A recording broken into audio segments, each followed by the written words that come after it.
पिछले 40 साल से अमेरिका ने ईरान के ऊपर पाबंदियां लगाई हुई हैं, हमें स्पेयर पार्ट्स नहीं मिलते। जाहिर है गौसे पाक ने तो नहीं हेलीकॉप्टर बनाया हुआ जी, अजमेर शरीफ वालों ने तो नहीं ड्रोन शरीफ बनाया हुआ, उन्होंने बनाया हुआ ना। वो पार्ट्स देंगे और तुम्हारी औकात यह कि वो पार्ट्स ना दें तो तुम्हारे हेलीकॉप्टर गिर जाते हैं। तुम लोगों ने जंग लड़नी है उनके साथ जब तक अपने आप को मजबूत नहीं करते हो। तो वो रोना रो रहे हैं हर फोरम के ऊपर कि इन्होंने 40 साल से हमारे पार्ट्स रोके हुए। और आपको पता है इन 40 सालों में एविएशन की हिस्ट्री के सबसे ज्यादा लोग अगर मरे हैं ना तो ईरान में मरे हैं, 2000 से ज्यादा लोग। हालांकि दुनिया का महफूज तरीन सफर है एविएशन का, 2000 लोग शहीद हो चुके हैं पिछले 40 सालों में। कितने हादसे हुए हैं हवाई जहाज के, सिर्फ इस वजह से कि उनके पास स्पेयर पार्ट्स नहीं है। वो बेचारे खुद ही जिसको कहते हैं ना थोकी पकौड़े तलना वो कर लेते हैं। ये हेलीकॉप्टर भी इसी वजह से गिरा। ये 40 साल पुराना हेलीकॉप्टर था, ये आज की टेक्नोलॉजी नहीं थी, उसमें फनी खराबी आ गई। शुरू में तो बड़ा प्रोपेगेंडा होता रहा, अब शुक्र अल्हम्दुलिल्लाह टेक्निकली भी हमें उसी वक्त भी अंदाजा हो गया था उसके जो बाकियात देख के कि भाई ये गिराया नहीं है, गिरा है। और अब तो ईरान ने भी ऑफिशियली, वरना वो कोई मौका ना जाने देते, फौरन इसराइल को वो ले लेते अपने नेज़े की नोक पे। लेकिन वो टेक्निकल खराबी की वजह से गिरा, नहीं है हमारे पास स्पेयर पार्ट्स, क्या करें, आंधा भी गिरेंगे जहाज इसी तरीके से। बाकी ये जरूर है कि हेलीकॉप्टर में इस तरह का सफर एक अहम शख्सियत को करवाना खतरे से खाली नहीं होता। इससे बेहतर था कोई बोइंग या एयरबस की फ्लाइट यूज की जाती, एक बड़ी पर्सनैलिटी सफर कर रही है। बाहर वो 3 हेलीकॉप्टर थे, सेंटर में ये था, एक आगे था, एक पीछे था। रास्ते में मौसम खराब हुआ, एक एक चीज की रिकॉर्डिंग आ गई है। तो इसके पायलट ने कहा कि भाई थोड़ी सी हम अपनी परवाज को बुलंद कर लेते हैं ताकि बादलों से ऊपर चले जाएं, और उसके बाद सिलसिला मुनक़ता हो गया। और कुछ यूट्यूबर्स बता रहे होते हैं आपको कि वो बाकी 2 जहाज कैसे सलामत आ गए, उनको चाहिए था वहां रुकते, भाई रुके हैं, आपको पता ही कोई नहीं है, अपनी तरफ से थ्योरियां बनाते हो। एक हेलीकॉप्टर वहां तांबे की जो एक थी पहाड़ी, उसके ऊपर उतरा है, उन्होंने उनसे कांटेक्ट किया, एक बंदे से कांटेक्ट भी हो गया जो चंद घंटे तक जिंदा भी रहा और बाद में वो भी शहीद हो गया। साथ इनके फॉरेन मिनिस्टर थे, वो तो खैर पहले शहीद हो चुके थे। इनकी लाशें भी ऑलमोस्ट सही हालत में मिली हैं, उतनी डैमेज नहीं थी कि डीएनए की नौबत आती। तो ये सारा कुछ हमारी साइंस और टेक्नोलॉजी में पीछे रहने की वजह से इस किस्म के हादसे हमारे साथ होते हैं। हम यहां बैठ के हमारी फौज, एस्टेब्लिशमेंट, एजेंसीज पार्लियामेंट में बैठ के ब्रीफिंग दे रहे होते हैं, अगले दिन अमेरिका की अखबार में सारी वो कहानी छप जाती है, ये परेशान हो जाते हैं खबर किन्हें लीक करती। बाद में पता चलता है ये साउंड सिस्टम जो लगा हुआ पार्लियामेंट में अमेरिका शरीफ ने दिया हुआ है, इन्होंने जाके अमेरिका पे झंडे लहराने हैं। ये हमारी यानी लीकेज का आप अंदाजा कर लें। गद्दारी को तो छोड़ दें, गद्दारी हो ना हो एक अलग चीज है, उसके बगैर भी हम कितने वनरेबल हैं।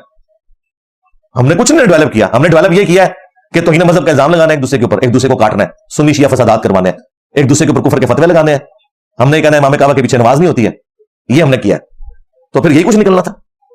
और जब कोई समझाता है कि भाई अपने आप को साइंस में, टेक्नोलॉजी में आगे लेके जाओ ताकि काफिरों की आंखों में आंखें डाल सको, उसे कहते हैं ये उधर सारा का एजेंट है। मुझे बताएं जब ये हालत होगी आप कभी भी तरक्की नहीं कर सकते। ये मेरी बात लिख लें, मैंने कहा था ना 500 साल तक भी ये कौम इस गर्दाब से बाहर निकल नहीं सकती। क्यों निकलेगा? तो वो जो अपने आप को मानेगा कि पहले वो किसी कमजोरी का शिकार है, जो मानने के लिए तैयार नहीं है, उसने अपने सफर का आगाज कहां से करना है? यूरोप ने माना है ना तो तरक्की की है। पहले उनके बच्चे हमारी यूनिवर्सिटीज में आके बगदाद में या स्पेन में पढ़ते थे, उनके बादशाह बकायदा लेटर्स लिखते थे कि हमारे बच्चों को दाखिला दें। जिस तरह आज हमारे बच्चे जो है वो वहां जाने के लिए बेचैन होते हैं।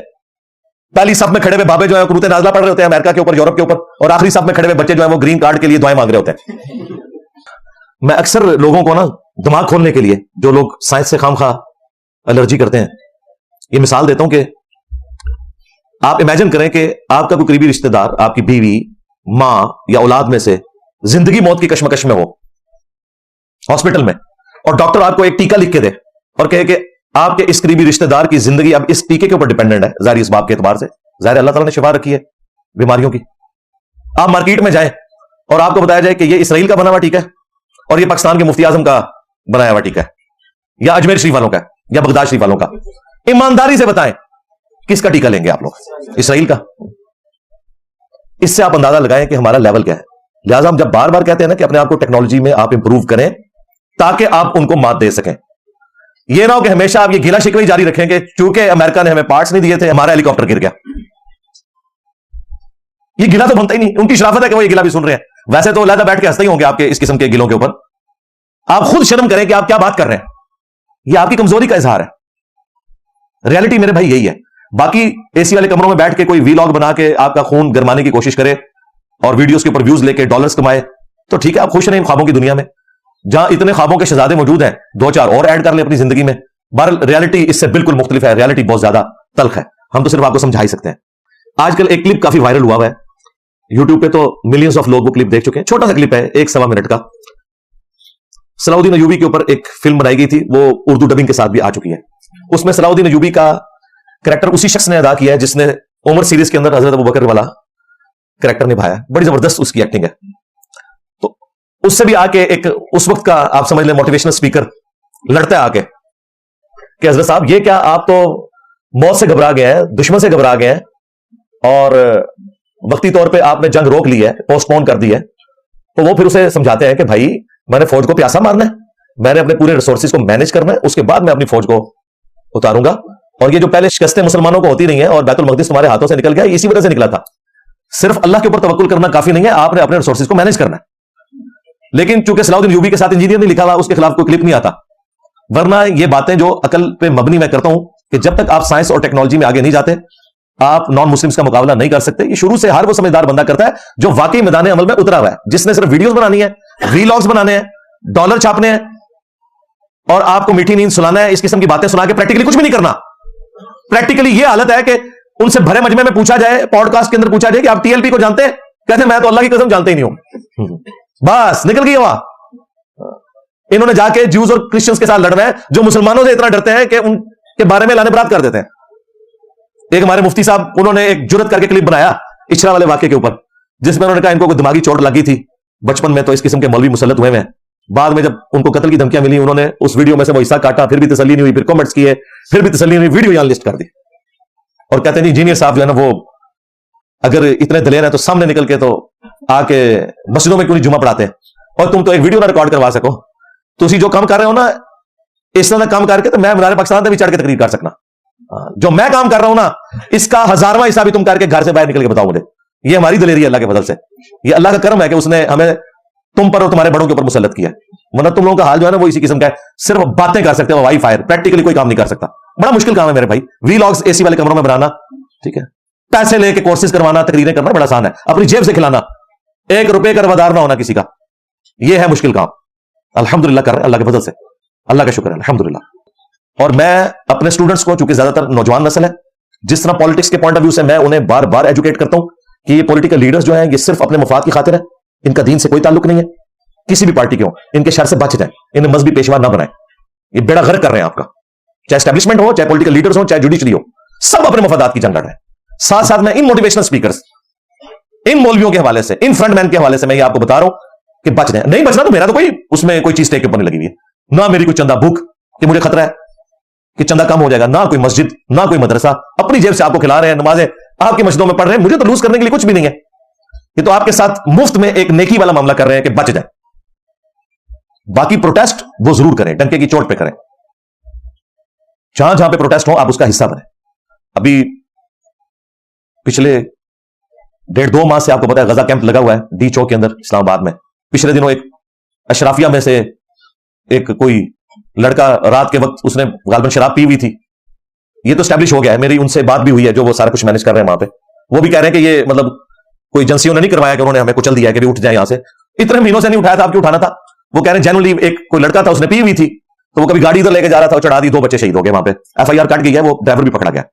یہاں پہ پھر وہی ہنگامہ کھڑا کر دیا جی ایجنسیوں نے بندے مار دیے. یہ ظاہر ہے یہ اگر اس طرح کی بدگمانی کر رہے ہیں نا لوگ, تو اس میں مجرم ہماری ایجنسیز ہیں. جی ہاں, وہ یہ کچھ کرتے رہے. اب آپ نے جو نہیں بھی کیا ہوگا وہ بھی آپ کے کھاتے میں ڈلے گا. ہاں, یہ 5th جنریشن وار کے نام کے اوپر جو آپ نے ہمارے اوپر کی بورڈ واریئرز مسلط کیے تھے نا, یہ آج آپ کو کاٹ رہے ہیں نا, تو یہ آپ کی بھی آگے آئی ہیں. یہ بھگتنی ہوگی آپ کو, جھوٹ یا سچ جو بھی ہے. ظاہر ہے کہ پنجابی میں محاورہ ہے کہ ہتھاں نال لائیاں ہوئی دنداں نال کھولنیاں پہنیاں نے. ہاتھوں سے لگائی ہوئی گرا, پھر دانتوں سے آپ کو کھولنی پڑتی ہے. تو وہ دیکھ لیں کھولنی پڑ رہی ہے, چیخیں نکل رہی ہیں اسٹیبلشمنٹ کی بھی, جوڈیشری کی بھی, سیاستدانوں کی بھی. ایک دوسرے کو کتے کی طرح پڑے ہوئے ہیں سارے. پورے خبر نامے کے اندر کوئی پاکستانی عوام کے بارے میں ایک خبر بھی نہیں ہوتی. فلانے نو بیل مل گئی, فلانے نو جناب AC لگ گیا, فلانے نو کوکڑ لگ گیا, فلانے جج نے جو ہے وہ فلاں ایجنسی کے بندے کو بلا لیا, فلاں نے یہ فلاں ریمارکس دے دیے, فلاں صحافی نے یہ کر دیا. وہ عوام کدھر گئی؟ جب آپ کی خبریں یہ ہیں نا, تو بھائی پھر پاکستان کی ترقی تو مر گیا. جب آپ نے ڈسکس ہی نہیں کرنا, پھر یہ سائنس ٹیکنالوجی یہ اسی طریقے سے کہ ایک نانگے پیر کے سامنے آپ قرآن, صحیح بخاری, صحیح مسلم کی بات کریں, اس بیچارے کو تو سنجے کا بھی نہیں پتا, اس کو قرآن حدیث کا کیا لینا دینا. ٹھیک ہے, اسی طریقے سے ان لوگوں کے سامنے سائنس ٹیکنالوجی, ملک کی اکانومی, इन चीजों की बातें करना जिनकी टोटल गेम ये है कि किस पॉलिटिकल लीडर को अंदर करना है, किसको बाहर निकालना है, किसको बेल देनी, किसको नहीं देनी, किससे प्रेस कॉन्फ्रेंस करवानी, किससे नहीं करवानी, किस जज को ऊपर लेके आना है, किस जज को नीचे करना है, किसके कमरे में जो है वो कैमरे फिट करने हैं, किसके बाथरूम में जाके कैमरे लगाने हैं, ये हो रहा है ना। तो ये जो इस वक्त हम खड़े हैं ना जहां पे, बिल्कुल हम डिजर्व करते हैं कि हमारी पिटाई हो। यहां अगर हमारे जैसे चंद एक पढ़े लिखे लोग, समझदार लोग इन्हें कोई बात बताते हैं, समझने के लिए तैयार नहीं है। ठीक है, जिस तरह पहले मारे खा के इनको समझ आ गई कि नॉन स्टेट एक्टर्स का अल्टीमेटली नुकसान फौज को ही होता है, आज इनको एफएटीएफ के बाद जो है वो ये सारे दहशतगर्द नजर आना शुरू हो गए। हमें तो पहले ही नजर आ रहा था कि ये दहशतगर्द है, ये अपने अपने एजेंडों के ऊपर लोसाम हो फेरोन। हाँ, और अगली चीज हम सामने रहोगे जी, अगर आज भी आप अकल के नाखून नहीं लेंगे, ये सारे के सारे मामला इस तरीके से चलते रहेंगे। तो वो जो गजा कैंप की मैं बात कर रहा था, अल्लाह का शुक्र है कि वो पकड़ा गया और अभी भी वो चल रहा है सिलसिला। अल्लाह ताला जो हमारे भाई उसमें शहीद हुए उनकी शहादत को कबूल करे और उनके गुनाहों से दरगुजर फरमाए, नेक कामों का अजर अता फरमाए। इसी तरीके से इस वीक में एक और खबर इसी हवाले से, इसी कॉन्टेक्स्ट में जो आई है, बड़ी खुशाइंद है। 3 यूरोपियन मुल्कों ने फिलिस्तीन की रियासत को तस्लीम कर लिया है। ये बहुत बड़ी बात है जनाब। ये गोरे में इतना हौसला है, स्पेन ने, आयरलैंड ने, नॉर्वे ने, और साउथ अफ्रीका को तो सलूट है जी दोनों हाथों से। कोई मुसलमान मुल्क नहीं वो काम कर सका। जाहिर है ये मकरूज मुल्क, इन्होंने क्या करना था, जो कर सकते थे वो गुलाम है उनके, वाबी सऊदी। मिलियंस ऑफ डॉलर्स लगा के उन्होंने वो मुकदमा विन किया। और आपको पता है अब इंटरनेशनल जो कोर्ट है जस्टिस की, उन्होंने फैसला दे दिया कि रफा के ऊपर जंग बंदी कर दी जाए। इसराइल करे ना करे वो एक अलग बात, लेकिन अलामती तौर पे दुनिया ने फिलिस्तीन के मुकदमे को मान लिया है कि फिलिस्तीन के साथ जुल्म हो रहा है, उनकी जेनोसाइड हो रही है, उनकी नस्लकुशी हो रही है। बहुत बड़ी अचीवमेंट है और सलाम है जी साउथ अफ्रीका को। हम साउथ अफ्रीका जैसे भी नहीं हो सके। देखें, ये कहते हैं जीवी साहब गोरों की तारीफ करता है, मैं नेल्सन मंडेला की तारीफ क्यों ना करूं? तुम्हारा तो कोई मरा जिंदा बुजुर्ग फिलिस्तीन की काज के लिए वो काम नहीं कर सका। फैज तो फिर मंडेला का जारी है, मंडेला तो कब्र में है और उसकी लेगेसी आगे जारी है कि वो फिलिस्तीन के हक के लिए खड़े हुए हैं, क्योंकि उस वक्त फिलिस्तीन के लोगों ने साउथ अफ्रीका का साथ दिया था। और जब साउथ अफ्रीका आजाद हुआ, नेल्सन मंडेला ने पहली तकरीर में कहा था, जब तक फिलिस्तीन आजाद नहीं होता हमारी आजादी नामुकम्मल है। सलाम है यार, और साबित किया उन्होंने। ये कहते हैं हमारे बुजुर्गों का फैज जारी है, तुम्हारे बुजुर्गों का कोई फैज जारी नहीं है, ना पॉलिटिकल लीडर्स का ना बाकी बुजुर्गों का। फैज वो देखो, मंडेला कब्र के अंदर है और पीछे जो हुकूमत आई है उसने जाके इंटरनेशनल कोर्ट ऑफ जस्टिस के अंदर जाके इसराइल के खिलाफ मुकदमा किया, ना सिर्फ मुकदमा किया, विन किया। और क्या दलाइल दिए हैं वो, कभी आप प्रोसीडिंग सुने, वो हमारे जो भाई हैं देखो सुनो जानो वाले फैसल बड़ाइक साहब, उन्होंने उसको उर्दू में बड़े अच्छे तरीके से डॉक्यूमेंट्री बनाई है, वो आप देखें किस तरीके से उन्होंने मुकदमा लड़ा है।